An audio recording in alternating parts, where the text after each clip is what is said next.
다음으로는 중요 정보 파일 저장 항목입니다. 안드로이드 플랫폼은 앱 간에 서로 접근이 되지 않도록 설계되어 있는데요. 이를 샌드박스 모델이라고 합니다. 격리된 공간에 앱은 데이터베이스, shared preference, 그 다음에 파일 등의 중요한 정보, 즉 인증정보나 개인정보, 위치정보 등을 저장하는 경우가 있는데요. 이때 그 루팅, 즉 관리자 권한 취득 공격에 의해서 공격자는 상위 권한을 획득하게 되고요. 이때 앱이 격리된 공간에 슈퍼 유저 권한이 있으므로 이를 이용해 접근해서 정보를 취득할 수 있게 됩니다. 이러한 취약점에 대한 대응 방안으로는 중요한 정보는 파일 시스템에 저장되지 않도록 해서 그런 사연의 위험을 방지해야 하고요. 꼭 저장해야 하는 그런 경우에는 암호화해서 저장해야 합니다. 공인인증서 처리 시에는 공인인증서 이용 기술 규격을 준용해서 처리해야 합니다. 그리고 암호화하는 경우 암호화 키는 하드코딩으로 노출되지 않도록 주의해야 합니다. 또한 캐시 데이터는 삭제하도록 구현해야 합니다. 다음은 중요 정보 화면 보호 항목입니다. 가상 키보드를 통해서 비밀번호를 입력받거나 은밀하게 스크린 캡처를 하는 등으로 중요 정보가 유출될 수 있습니다. 이러한 취약점에 대응하기 위해서는 화면 내에 중요 정보가 노출되지 않도록 제한해야 하고요. 중요 정보에 대한 이미지 생성 제한하고 화면 캡처 기능을 제한합니다. 이때 화면 캡처 행위를 감지하여 사용자에게 경고를 표시할 수도 있습니다. 다음으로는 마스킹 처리인데요. 애플리케이션에서는 사용자가 로그인, 회원가입, 결제와 같은 종류의 과정에서 데이터를 입력해야 합니다. 데이터를 일반 텍스트로 표시할 때 앱이 제대로 마스킹 처리를 하지 않으면 민감한 데이터가 그대로 노출될 수 있습니다. 이에 대한 대응으로는 민감 정보, 중요 정보를 사용자로부터 입력받을 때 화면에 그 마스킹 처리를 하여 그대로 정보가 노출되는 것을 방지합니다. 다음으로는 사용자 정보 목록화 취약점인데요. 시스템에 어떠한 인증 체계에 취약점이 존재해서 공격자가 시스템에 존재하는 사용자 계정 목록을 획득할 수 있는 취약점입니다. 브루트 폴스 공격, 즉 무차별 대입 시도 공격을 할 경우 로그인을 하지 않더라도 시스템에 존재하는 계정을 파악하고 취득할 수 있다는 점입니다. 이를 대응하기 위해서는 서버에서 로그인 실패 시 특정 원인에 대한 에러 메시지 대신에 전체적인 메시지를 출력해서 아이디나 비밀번호 등에 대해서 어떤 원인에 의한 오류인지 알 수 없게 만들어 공격자가 사용자 계정을 알아내는 것을 방지할 수 있겠습니다. 다음 항목은 보안 키패드 적용에 대한 항목입니다. 주로 금융권에서 모바일 서비스에 대해서 보안 키패드를 권장 또는 강제하고 있는데요.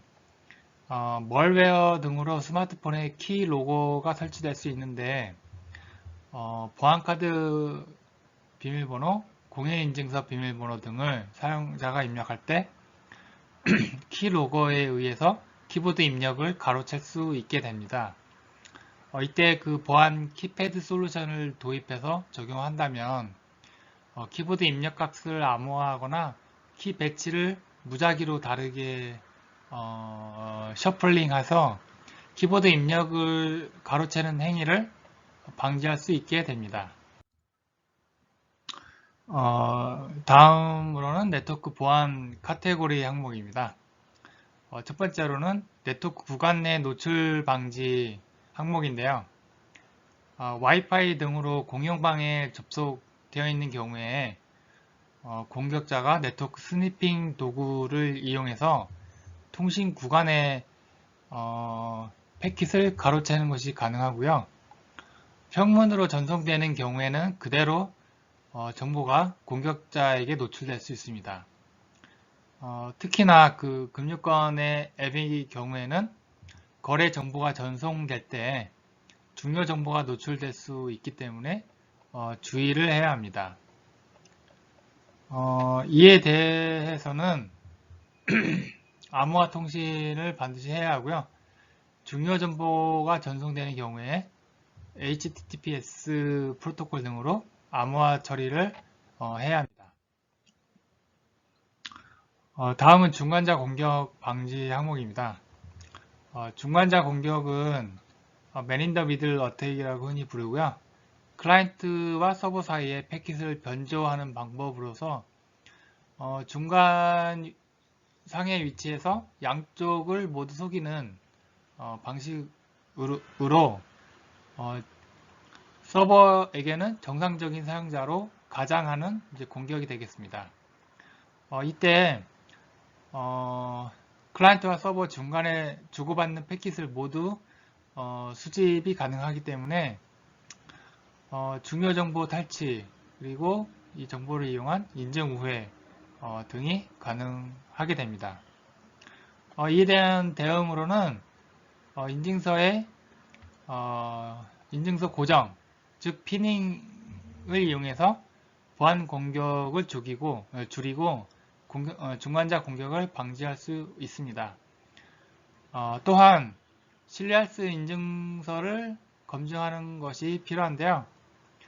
이때 그 안드로이드 버전 7 이하는 지원하지 않도록 하는 것이 필요합니다. 다음은 취약한 HTTPS인데요. 보안 채널로 HTTPS 암호화 프로토콜을 일반적으로 사용하게 됩니다. 이것도 버전이 업데이트되면서 보안성이 강화되고 있는 추세인데요.